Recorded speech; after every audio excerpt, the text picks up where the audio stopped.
Welcome to Monk's Temple. Let's begin by simply arriving.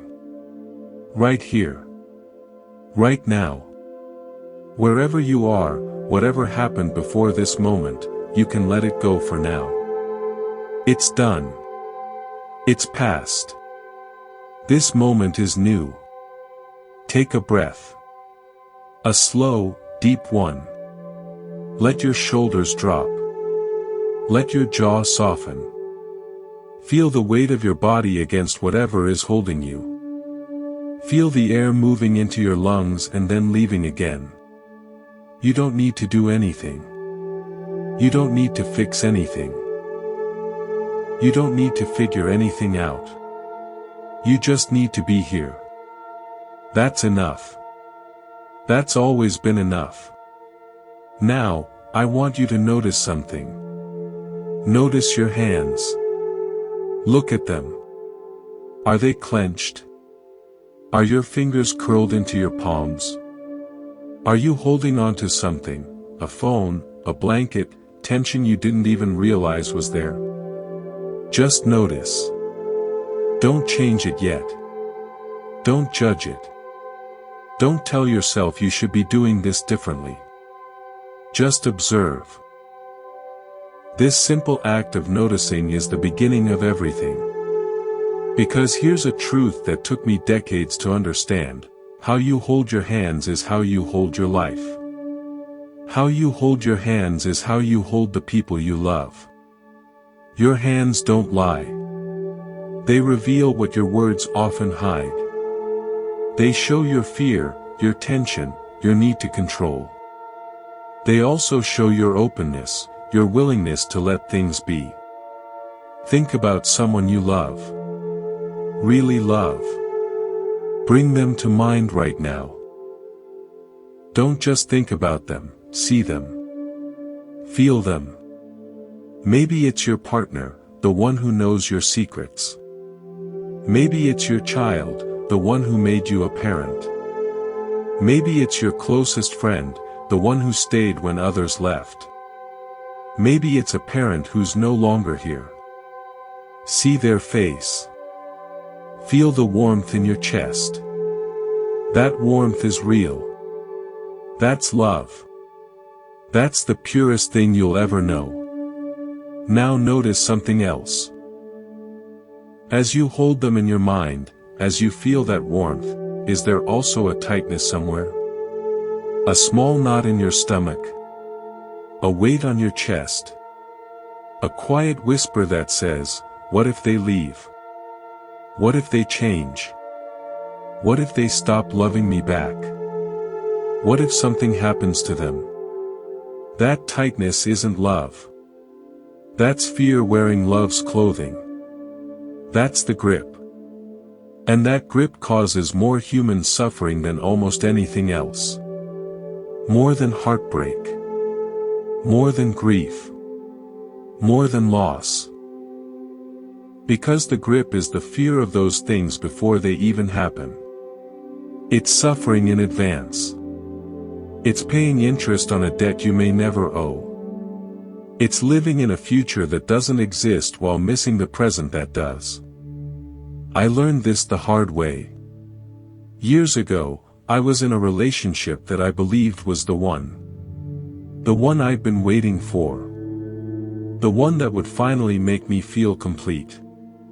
I loved this person with everything I had. But I also loved them with everything I feared. I was constantly checking my phone. Constantly analyzing the tone of their texts. Constantly asking, are you okay? Are we okay? Do you still love me? I thought I was being caring. I thought I was being attentive. I was actually being terrified. And my terror was slowly suffocating the very love I was trying so desperately to keep. The relationship ended. Of course it did. You can't hold a flower in a clenched fist and expect it to bloom. You can't hold water in a closed hand and expect it to stay. You can't hold love with a grip of fear and expect it to survive. It will slip through your fingers every time. Not because love is unreliable. Because fear is. That breakup sent me on a journey. A journey across centuries, across continents, into the hearts and minds of two of the greatest spiritual teachers who ever walked this earth. Two men who never met. Two men who lived 500 years apart on opposite sides of the world. Two men who spoke different languages, worshipped different gods, and came from completely different worlds. One was a Jewish carpenter from a small town called Nazareth. His name was Jesus.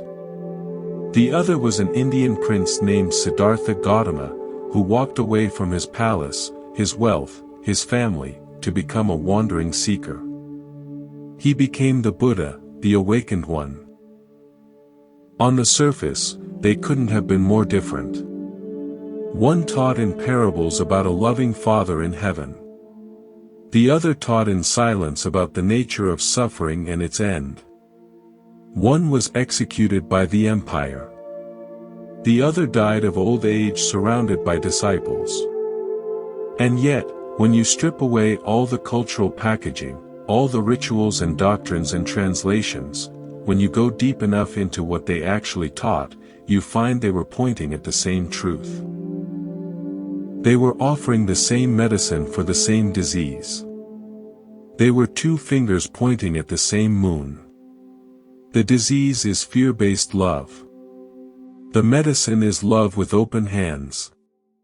Jesus looked at the people around him and saw how their love was small, tribal, conditional. Love your neighbor, hate your enemy. That was the rule. He said no. Love your enemies. Love the outsiders. Love the ones who hate you. Tear down the walls. Make your love limitless. He was attacking the fear that makes love scarce, the fear that makes us ration our compassion as if it might run out. The Buddha looked at the people around him and saw how their love was tight, grasping, desperate. They clung to their loved ones like drowning people clinging to driftwood. He said, let go. Not stop loving. Stop clutching. Stop trying to control. Stop building your security on sand. He was attacking the fear that makes love painful, the fear that turns connection into possession. Different angles. Same target. Jesus makes love bigger. Buddha makes love looser. Together, they create something powerful. Something that can transform every relationship you'll ever have. If you're ready to learn how to love without losing yourself, how to care without clinging, how to hold on and let go at the same time, you're in the right place. This is not a lecture. This is an exploration. This is an invitation to a new way of being. And if this invitation resonates with you, hit subscribe. Join us at Monk's Temple. This is just the beginning. We're going deeper. Take another breath. Open your hands. Let's continue. Let me tell you about a woman named Priya.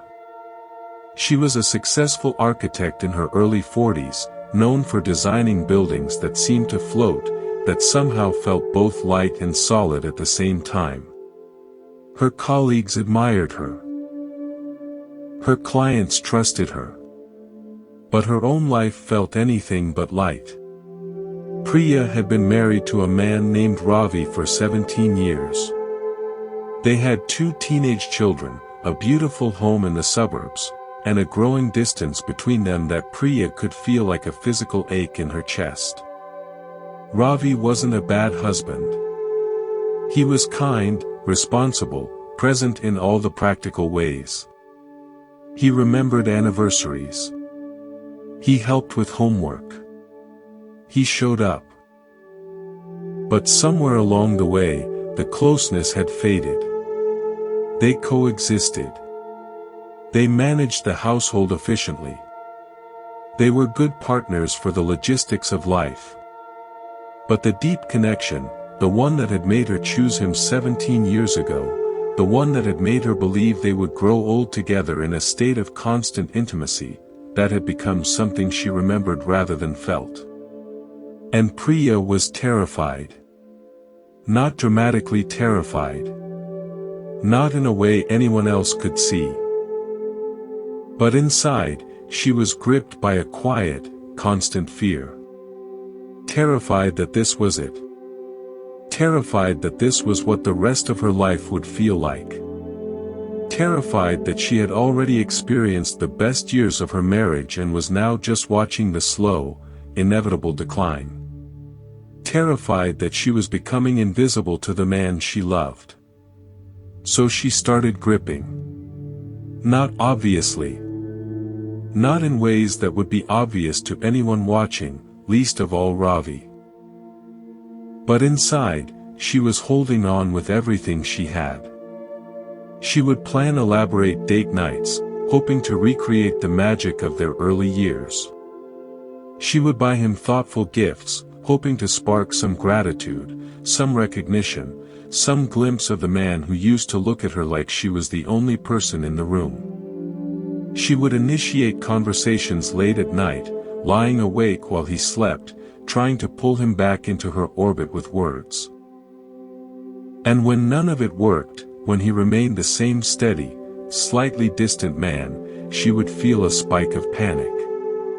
The grip would tighten. The fear would whisper, "See? It's not working. You're losing him. You're already lost." One evening, after another failed attempt at connection, another date night that felt more like a business meeting, another conversation that went nowhere, Priya sat alone in her home office, surrounded by blueprints and design sketches. The house was quiet. Everyone was asleep. She felt the familiar knot in her stomach. The familiar spiral of thoughts: what's wrong with me? Why doesn't he want me? What if we just keep drifting until there's nothing left? What if I'm alone for the rest of my life even while he's still here? And then, for the first time in years, she didn't try to answer those questions. She didn't try to solve the problem. She didn't reach for her phone to distract herself. She didn't plan the next strategy to win him back. She just sat with the feeling. She put her hand on her chest and felt the tightness. She noticed her hands were clenched into fists, her nails pressing into her palms. She looked at them and whispered into the darkness, "I'm so scared." That moment changed something. Not everything. Not overnight. But something fundamental shifted. In that moment of honest acknowledgement, she stopped running from her fear and started meeting it. She stopped trying to fix the future and started being present with the present. And in meeting it, she created a tiny space between herself and the fear. A space where something else could exist. A space where love could breathe again. What Priya didn't know that night was that she had just stumbled into a wisdom that people have been discovering for thousands of years. A wisdom that says the problem isn't your fear. The problem is running from your fear. The problem isn't your grip. The problem is not noticing your grip. The problem isn't that you love too much. The problem is that you love through the filter of fear, and fear always distorts. This is where the teachings of the Buddha become not just ancient philosophy, but practical medicine for the modern heart. The Buddha didn't teach that we should have no fear. That's impossible. Fear is part of being human. He taught that we should look directly at our fear, investigate it, understand it, and in doing so, loosen its hold. He didn't teach that we should stop loving. He taught that we should understand how we love, that most of what we call love is actually a mix of love and fear, and that mixing them poisons both. In the early Buddhist texts, there's a word, upadana. It's often translated as clinging or grasping. And the Buddha identified it as a primary cause of human suffering. But here's what most people miss, what took me years to understand: upadana isn't love. It's the fear that corrupts love. It's the desperate need to hold on that comes from the deep, often unconscious belief that we won't be okay without whatever we're holding. It's the voice that says, if I lose them, I lose myself. Priya's story is every story. It's your story. It's mine. We grip because we're afraid. We're afraid because we've forgotten something essential. We've forgotten that we are already whole. That our worth was never on the line. That love was never something to earn or keep. It was always something to receive and give.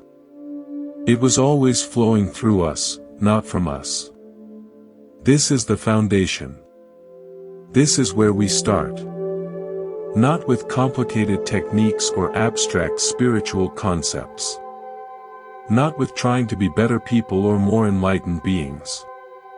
But with simple, honest awareness. Noticing our hands. Noticing our fear. Noticing the grip. And in that noticing, beginning to open. Priya didn't fix her marriage that night. But she started something more important. She started freeing herself from the fear that was making her marriage a prison. And in doing so, she created the possibility of something new, not just with Ravi, but within herself. That's where real change always begins. Not out there. In here. In the quiet acknowledgement of what's actually true. Now let's travel back. 2,000 years ago, to a dusty province of the Roman Empire called Galilee. A small town called Nazareth, maybe 400 people. Narrow streets. Stone houses.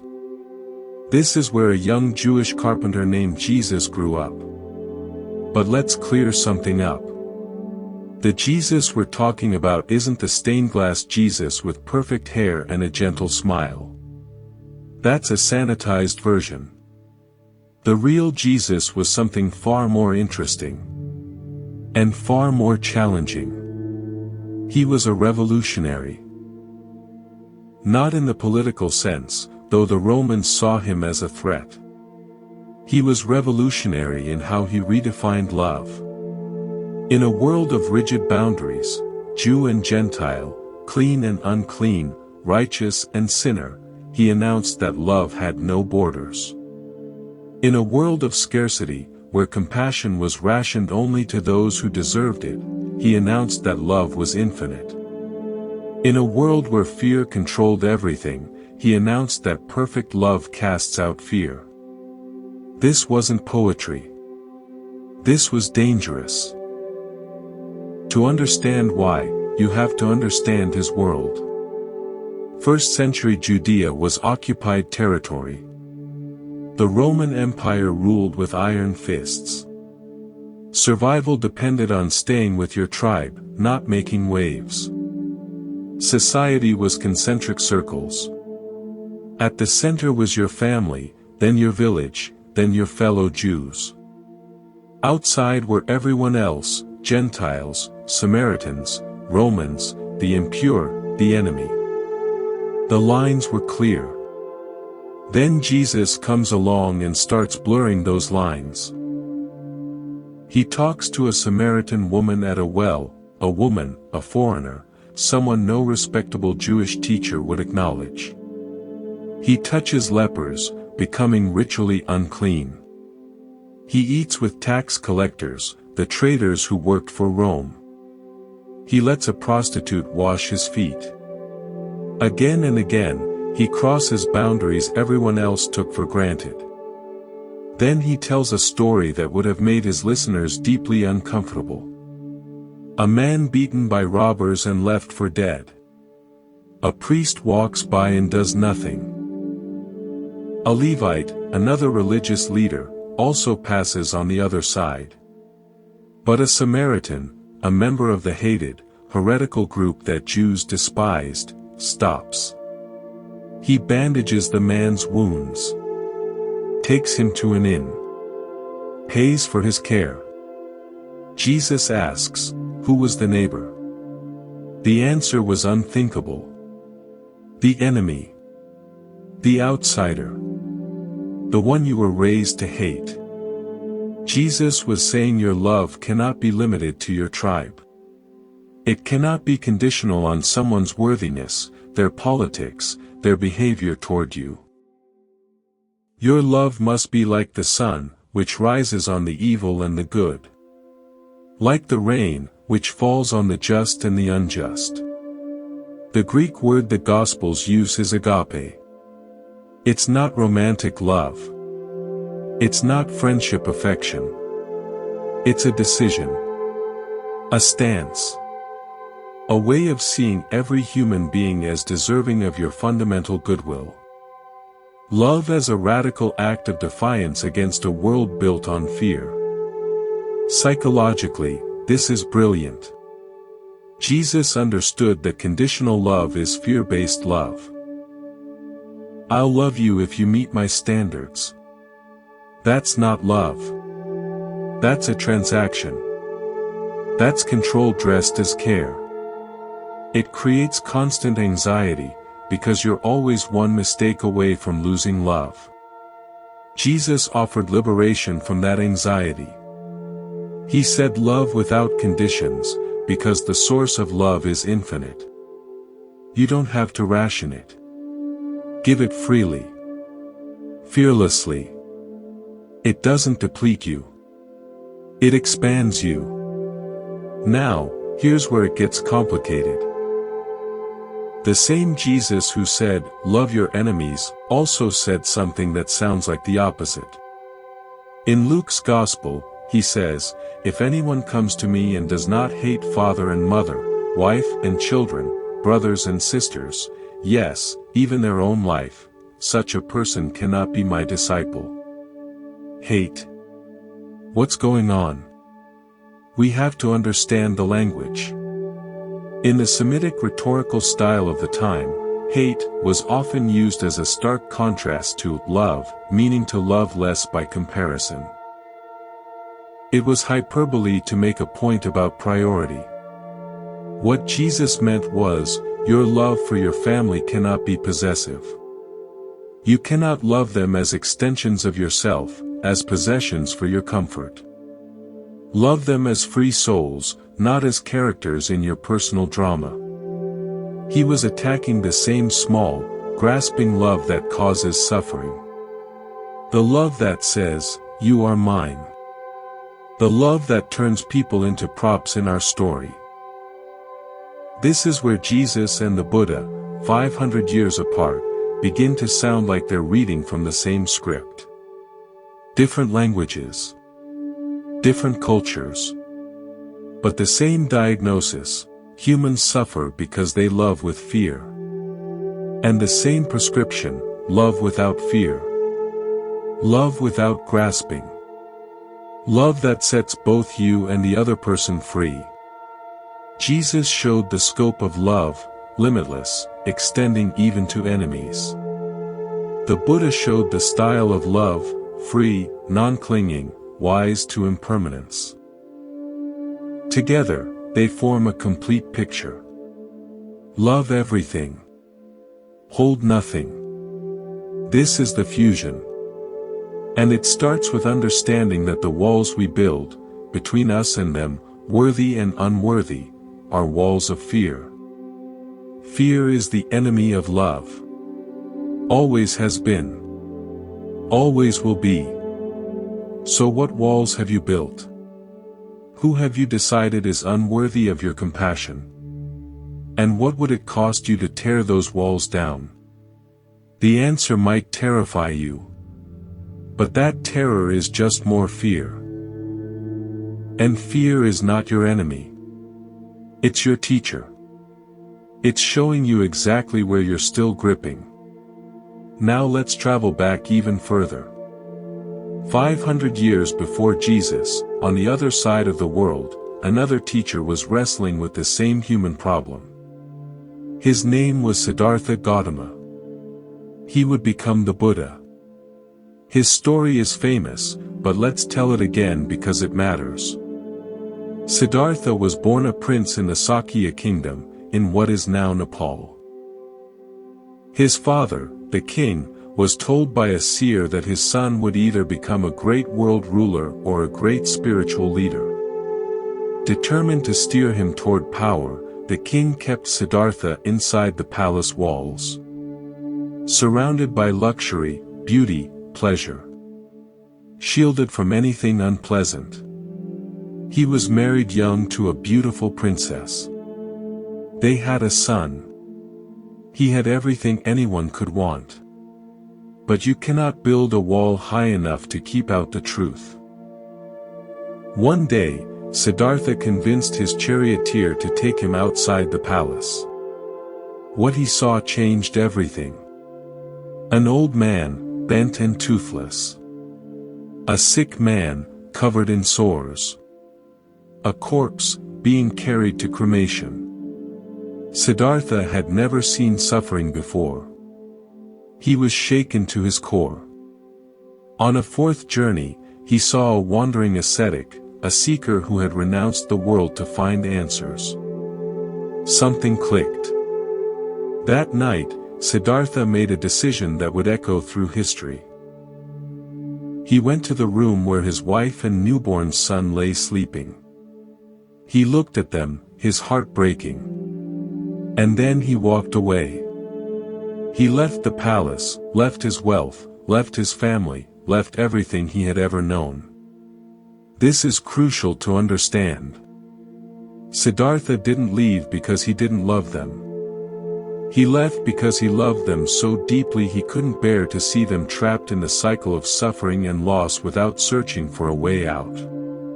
His renunciation was not rejection. It was the ultimate act of love. For years, he searched. He studied with the best teachers. He practiced extreme asceticism, fasting until he was skin and bones. Nothing worked.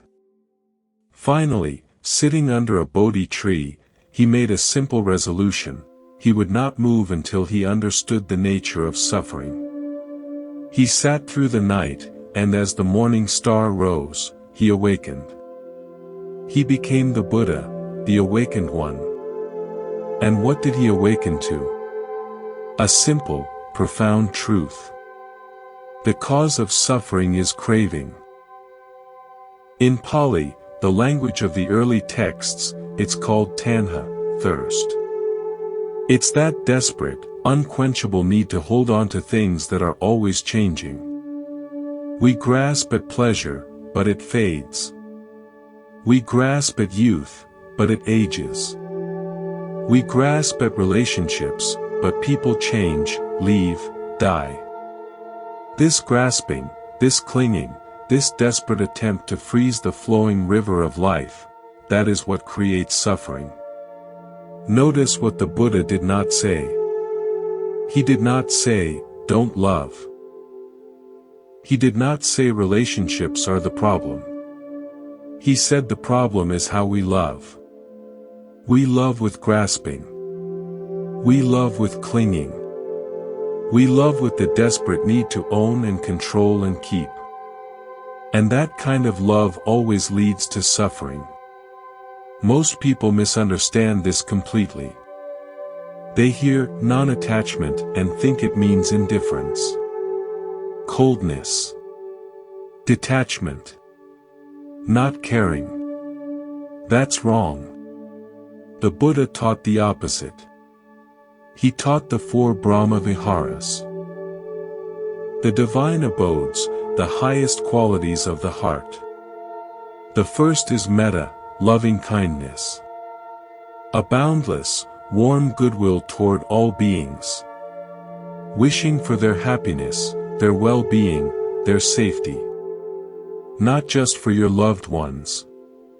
For all beings. This is the Buddha's version of loving your neighbor. Actually, it's bigger. It's loving every being everywhere. The second is karuna, compassion. The heartfelt wish for others to be free from suffering.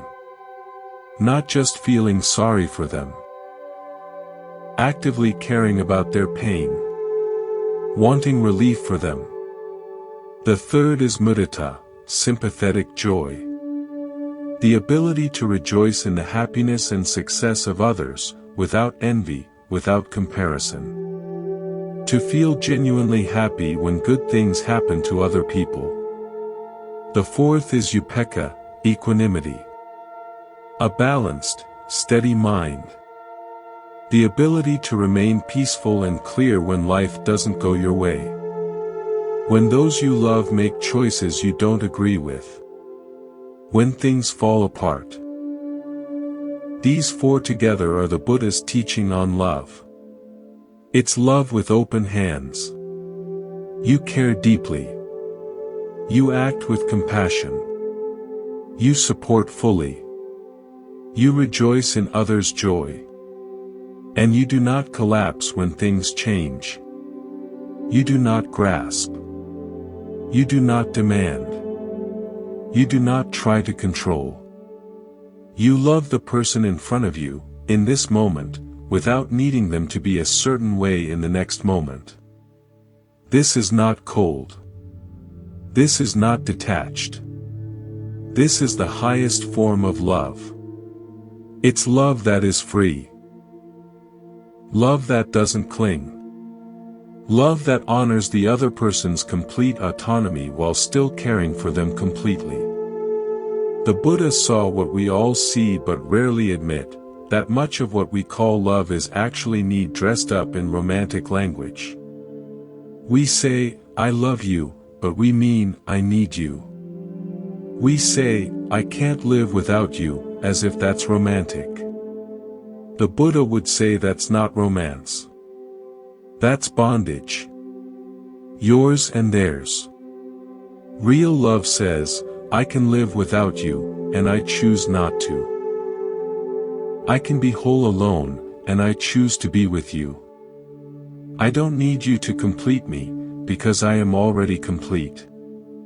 But I want to share my completeness with you. That's the Buddha's gift. The recognition that your wholeness was never on the line. That love is not about finding someone to fill your emptiness. It's about sharing your fullness. And you can only share fullness when you're not desperate, not clinging, not grasping. This is where Jesus and the Buddha meet. Jesus said love without limits. The Buddha said love without grasping. Together, they give us a complete picture. Love everything, hold nothing. Care deeply, cling to nothing. Give fully, control nothing. This is the fusion. This is what we're building toward. Now let me tell you about a man named Daniel. He was a high school teacher in his late 30s, loved by his students, respected by his colleagues. But Daniel had a secret he told no one. He was in love with his best friend, a woman named Claire he had known since college. They had been friends for 15 years. They talked every week.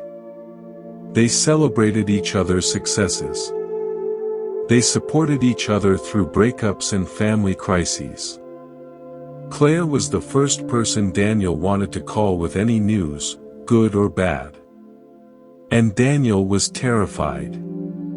Terrified that if he told her how he really felt, he would lose her entirely.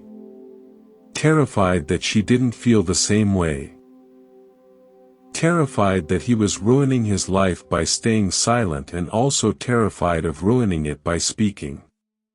So he did what many of us do. He gripped in secret. He analyzed every word she said, looking for hidden meaning. He interpreted her kindness as potential romance and her distance as rejection. He built entire futures in his mind, futures where they were together, and then watched them crumble when reality didn't match. This went on for years. Years of silent suffering. Years of hope and disappointment cycling endlessly. Years of loving someone while never actually loving them, because the love was trapped inside his own fear. Then one day, Claire called him with news. She had met someone. A man named Tom. She was happy. Really happy. Daniel listened, smiled, said all the right things. And inside, something shattered. That night, Daniel sat alone in his apartment and finally let himself feel the full weight of what he had been carrying. The grief. The regret. The fear. The loneliness. And underneath all of that, something else. A strange, quiet relief. Relief that the waiting was over. Relief that the endless cycling could stop. Relief that the future he had been building in his mind could finally be released. In that release, something shifted. For the first time in years, Daniel could see Claire clearly. Not as the potential partner he wanted her to be. Not as the symbol of his happiness or the solution to his loneliness. Just Claire. His friend. The person who had been there for him for 15 years. The person he was about to lose because he couldn't just love her as she was. He picked up his phone and called her. Not to confess. Not to dump his feelings on her. Just to say, "I'm really happy for you. Tom sounds wonderful. And I want you to know that you're my best friend, and that's not going to change. Nothing changes. I love you. As my friend. And that's enough." It was the most honest thing he had ever said. And in saying it, he freed himself. He stopped gripping the fantasy and started loving the reality. He stopped needing her to be something other than what she was. He opened his hands. Over time, something beautiful happened. Daniel and Claire remained close friends. He got to know Tom, and genuinely liked him. He was invited to their wedding. He stood up as a groomsman. And when he watched Claire walk down the aisle, he felt something he never expected, genuine happiness. Pure joy for her joy. That's mudita. That's the Buddha's teaching on sympathetic joy. And it was only possible because he had finally let go. Daniel's story is the story of every human who has ever loved. We grip because we're afraid. We're afraid because we've pinned our happiness on outcomes we can't control. We've made other people responsible for our well-being. And then we wonder why love feels so heavy, so anxious, so painful.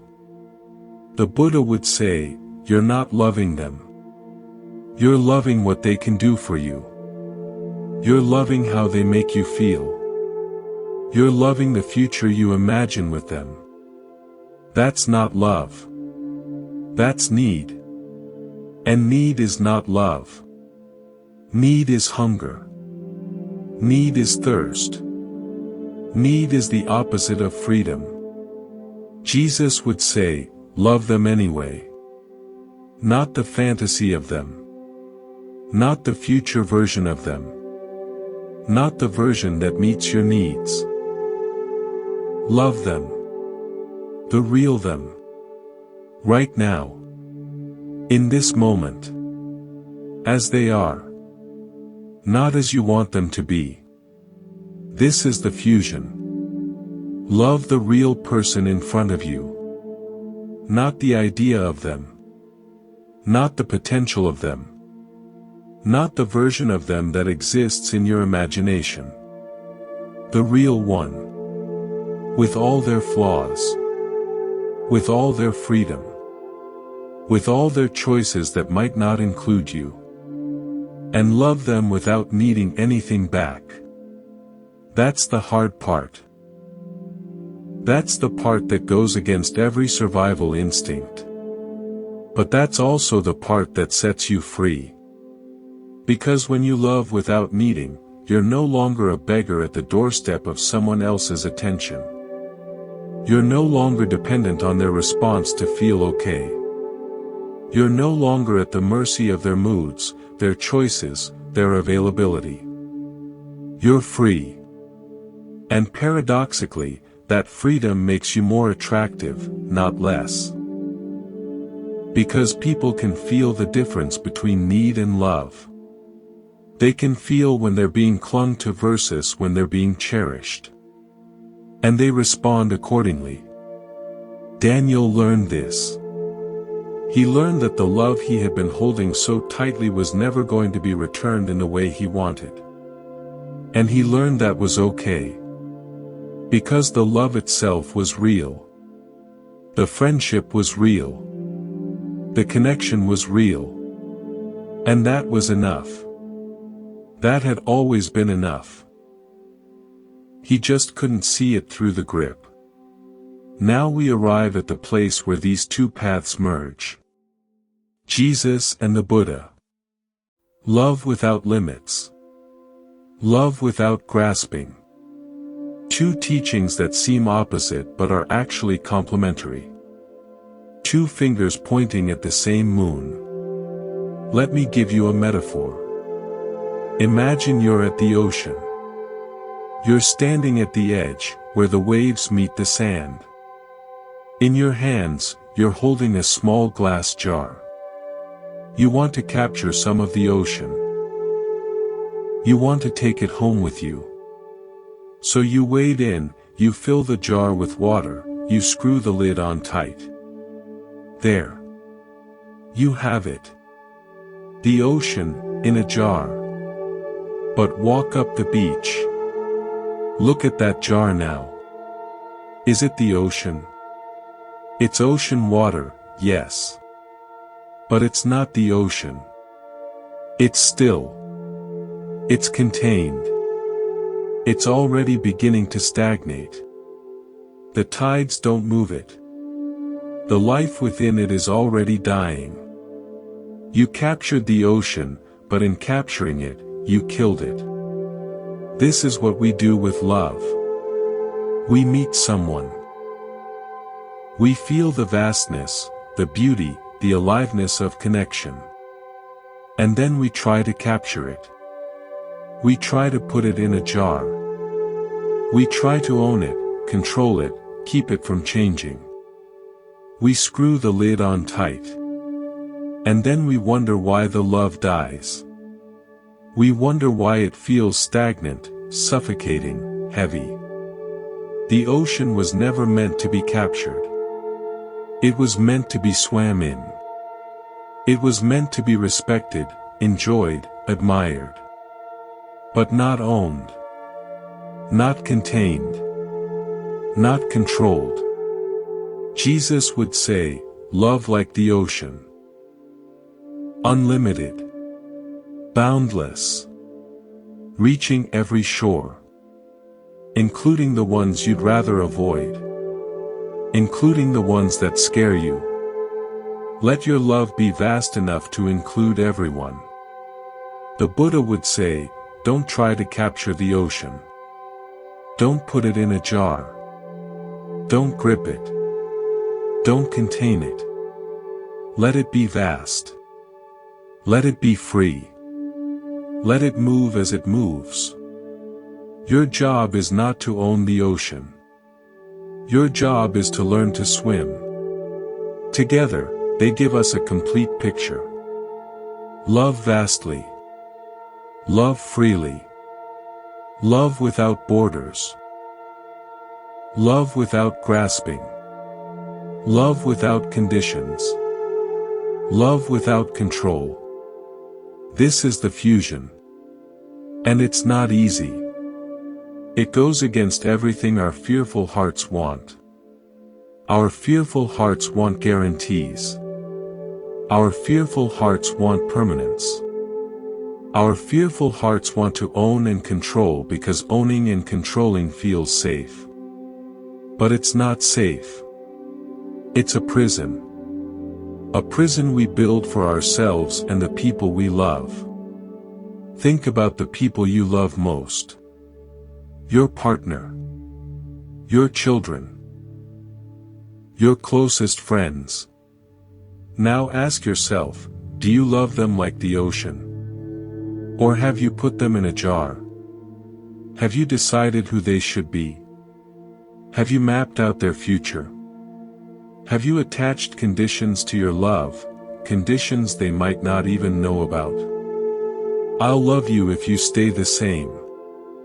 I'll love you if you meet my expectations. I'll love you if you make me feel good about myself. That's not love. That's a contract. And contracts expire. Conditions get violated. Expectations get disappointed. And then what? Then the grip tightens. Then the fear spikes. Then the suffering begins. The fusion offers a different way.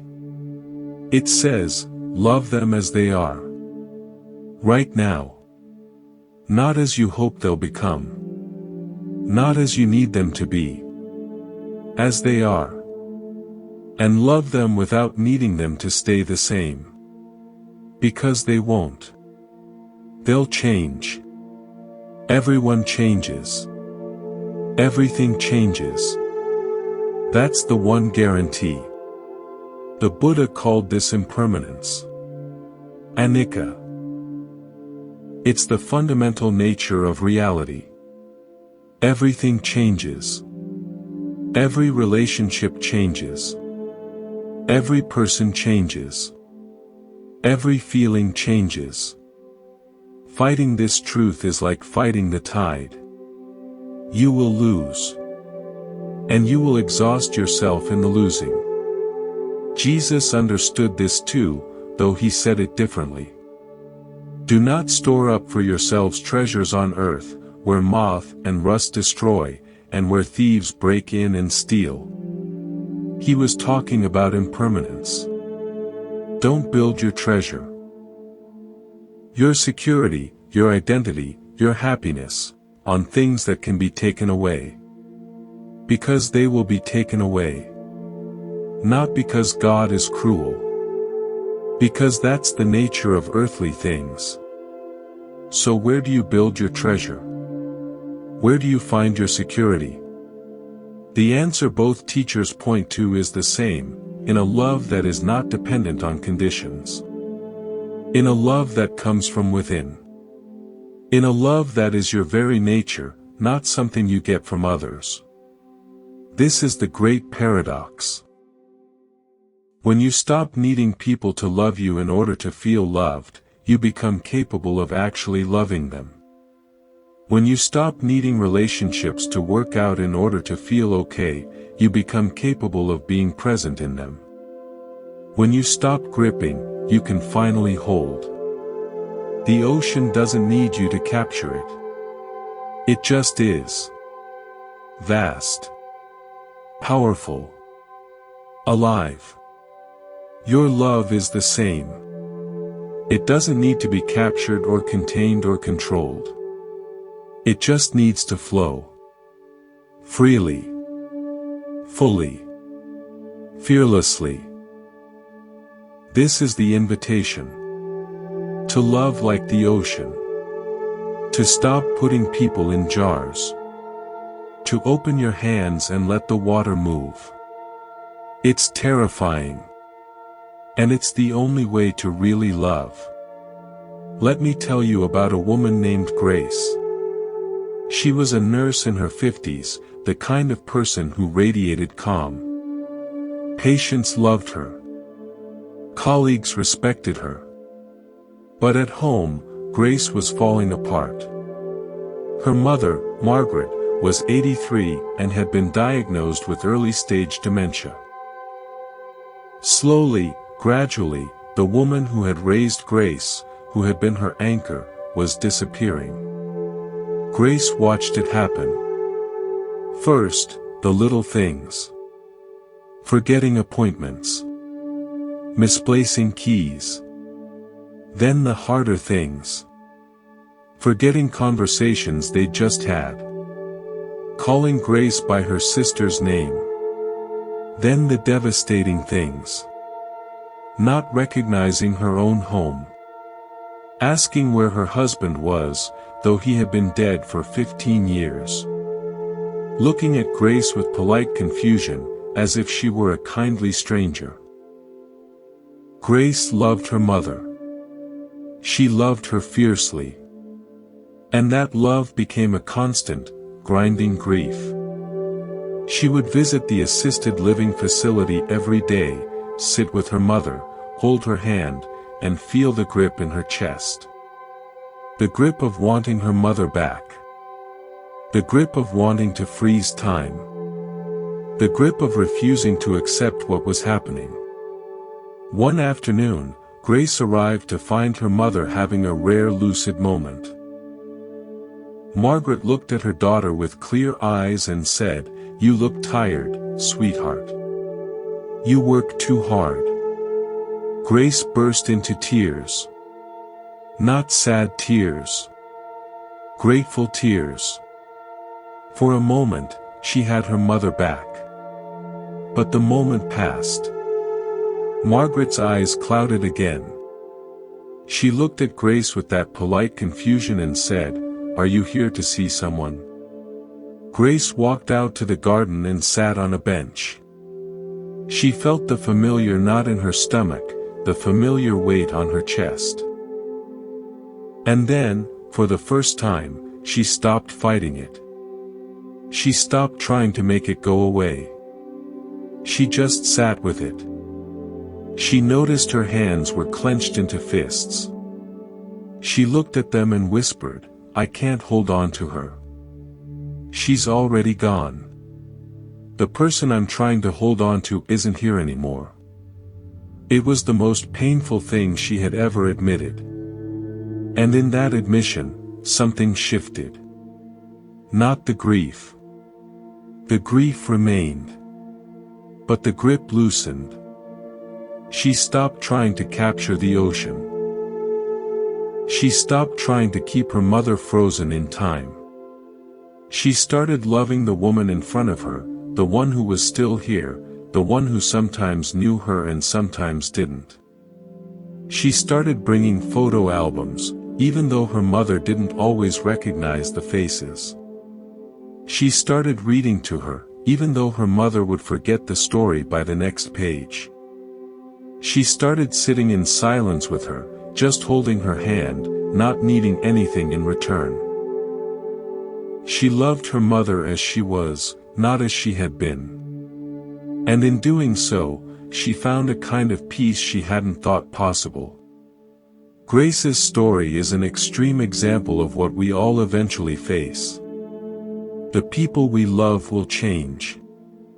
They will leave. They will die. There is no escaping this. The only question is how we will love them in the face of this truth.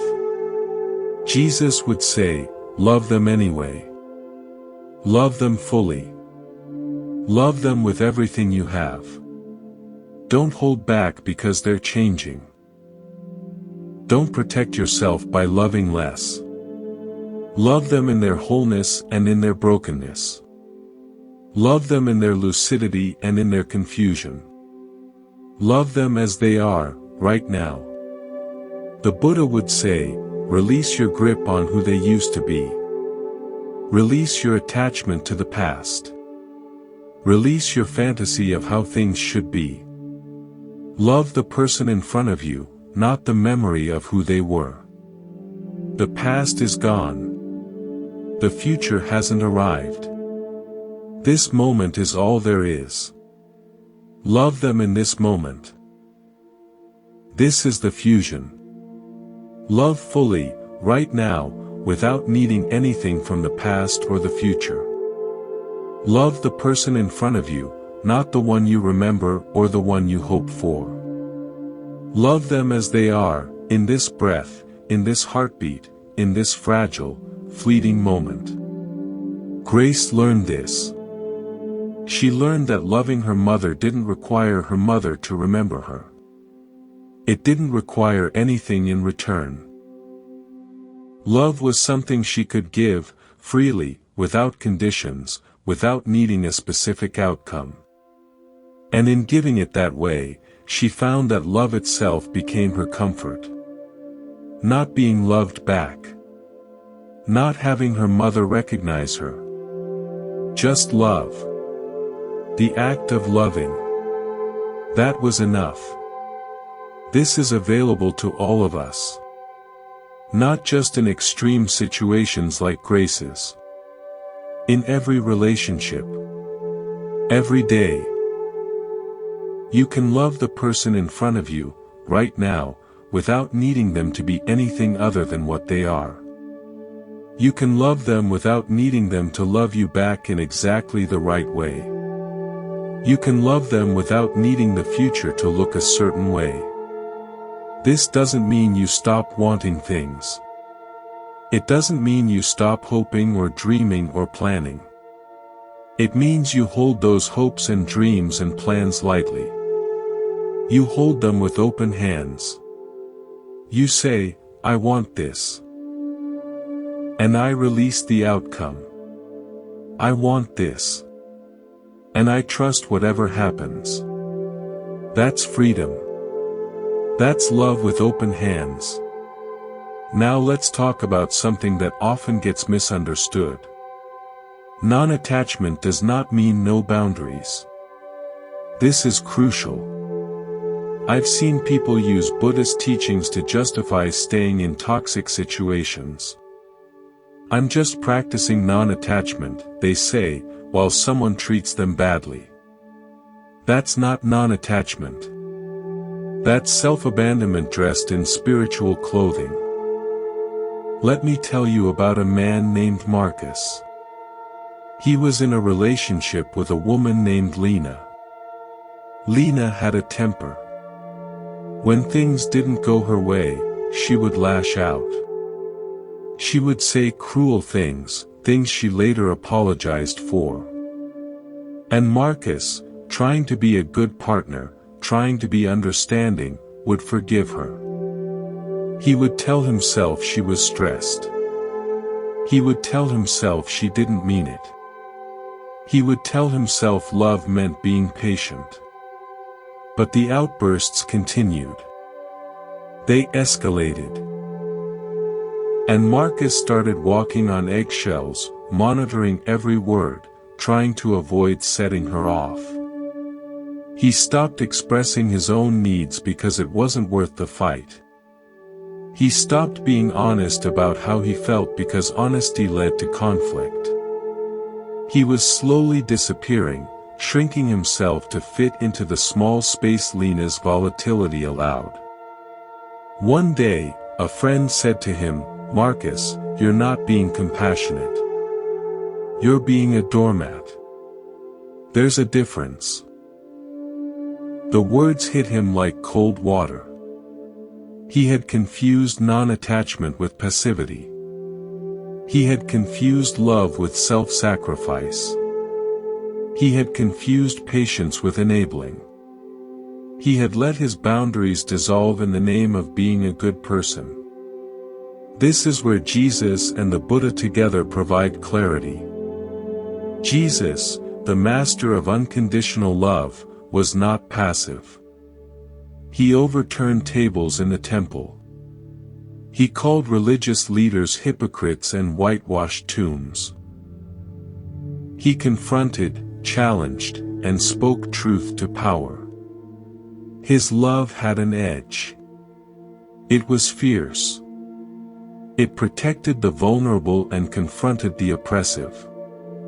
The Buddha, the master of non-attachment, was also not passive. He created the Sangha, a community with clear rules and precepts. He gave direct, sometimes harsh feedback to his monks. The path he taught requires discipline, effort, and moral integrity.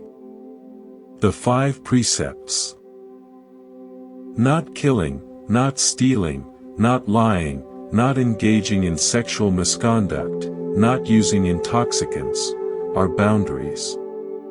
Clear ones. So where is the line? The line is between grasping and protecting. Grasping is trying to control someone else's behavior because it makes you feel more secure. If you really loved me, you wouldn't go out with your friends. That's grasping. Protecting is stating your own needs and limits clearly, for the health of the relationship and yourself. When you go out and don't text me, I feel anxious.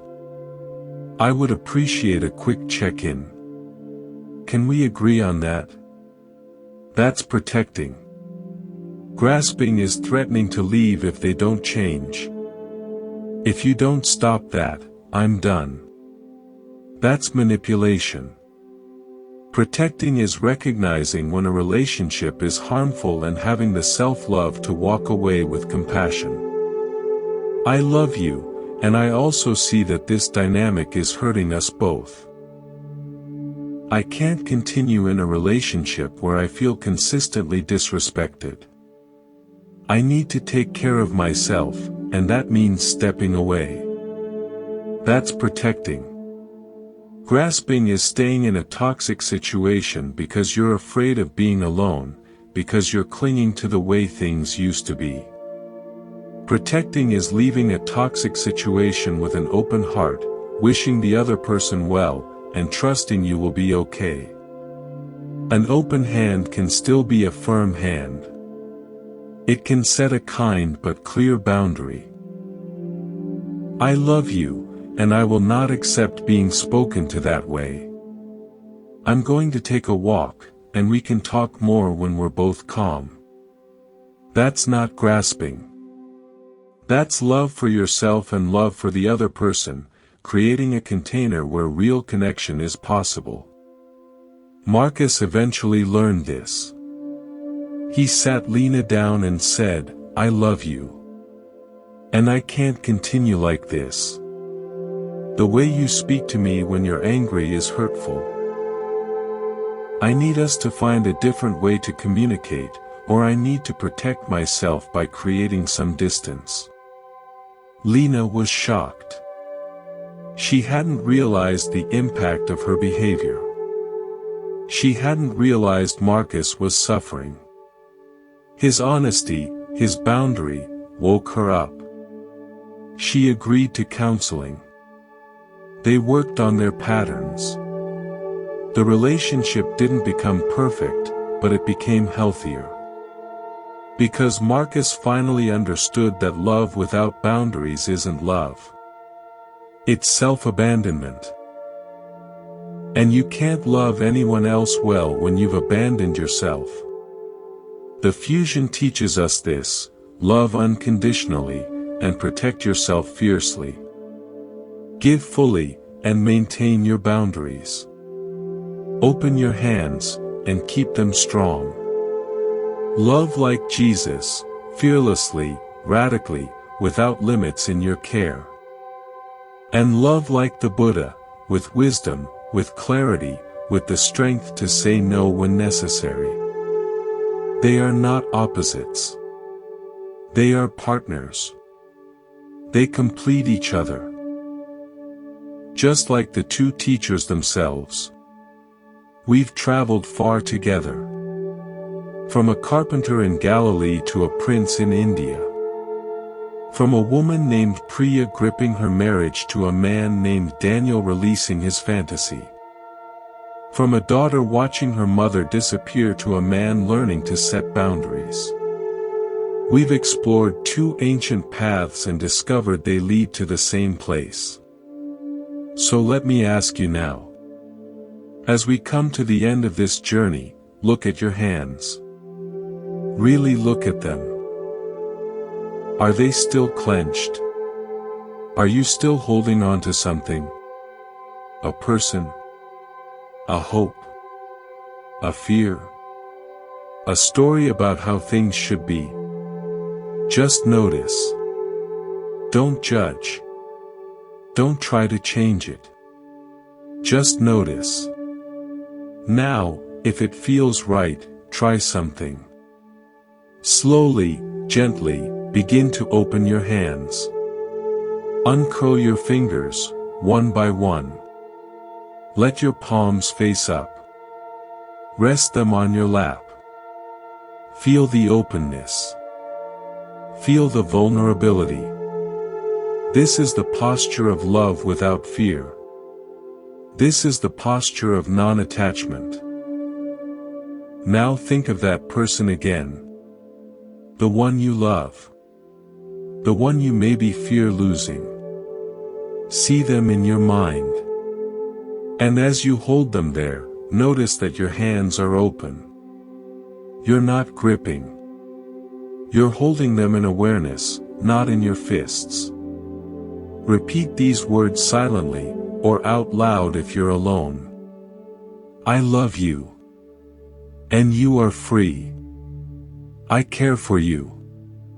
And I release you. I hold you. And I let you go. Say it again.